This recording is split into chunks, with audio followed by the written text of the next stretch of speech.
What's up out there? Welcome back to some more Melvor Idle. Today we're going to take a look at the new cooking rework that was done. This is going to hopefully be just a quick video. There's not a whole lot to this. Basically, you have the cooking fire, which is your normal cooking that you've seen for however long you've been playing this game. You select the fish you want to cook, you cook it up, and you're done. That's it. There's also the magic furnace, or the furnace, and the cooking pot. These are purchased in the shop where the skill upgrades are, I believe. I've already gone ahead and purchased all these for my account. This is my standard account. It's been around for a long time, and I have pretty much everything unlocked on this. So that's where I'm at with it. I'm kind of unimpressed with this. I think the furnace and the pots both have, I think one, you have to buy the first one. I think there's a second and maybe a third. I can't remember how many there were now. I've only unlocked them on my standard account. I haven't bothered with my hardcore or adventure account yet because I don't really see the need. I already have level 99. Aside from completionist, there's really not much else left to do with it. And the reason being is, you see I'm working on here. I'm actively cooking this soup, and I am passively cooking this carrot cake. So there's some new ingredients. If you go into the shop, materials, there's flour, cheese, and cream. So new stuff that you have to, new ingredients here. There was also cherries and apples added. So cherries come from the allotment farming here, and apples come from the tree side. So you can't go, and there's no wood cutting of apple trees. You have to go and get these from farming, which I think is kind of cool. You keep reasons to have farming, you know what I mean? Reasons to not have, wood cutting's cool, but farming has other things that you can't get from other skills, which I like. The thing that I don't really care for is, if you come in, oh, I didn't want to hit that. If you come into here, your whales are still 672 HP. That's the best you're going to do. If you look at any of these other ones, none of this comes close. The best here is 360, and the best here heals for 115. Now, the difference is, where you used to cook whales for a lot of skill, yeah, these give you 688 skill, but the thing is, these give you 1,037, and these over here on the magic pot give you 1,061 for chicken soup.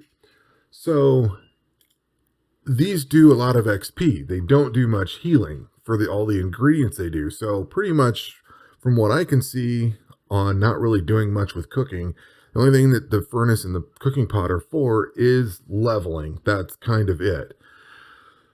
Where I think this kind of missed the mark is, it would have been nice to say, like, if you come down here to herb lore and say skill potions, say some of that cooking could have been like a bird's nest pie or something, that you consume it and it gives you bird's nests or whatever, or, help in fishing, or even combat, some accuracy or some evasion or something.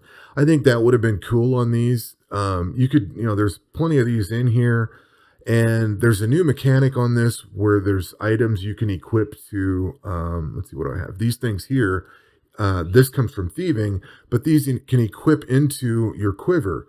So it would have been kind of cool to maybe take the carrot cake and stuff and have that equip in your quiver, and like it runs like the tablets do for, oh God, this thing down here, summoning. I don't know. I think that kind of missed a mark, because to me, once I get to fish, that's where I'm going to stay. I'm not going to ever do any of this other stuff. I have zero reason to cook this stuff. I suppose as you're leveling up, I don't know where, whales are still at 95. So, I mean, you could cook the strawberry cakes for XP up until 97, and then start making whales for, healing. And the thing is, anything made passively, you're not generating mastery, you're not generating skill, it's just generating the item. So I'm guessing these two are for generating XP, and that's kind of it. Whatever you're doing passively has to be collected from the stockpile, and it goes slowly. So I'm going to turn these off. The other thing that this brought with it is enable perfect cooks, which anything that has the little star on it, this regular hearty soup only heals for 48.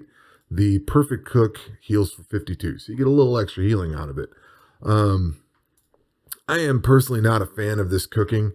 It's a cool change. I like it. I just think it could have done a little bit more. I think the unique items here could have brought different attributes or something, a melee evasion. Like you could do some skilling off of this one and some something else, combat off the furnace or whatever.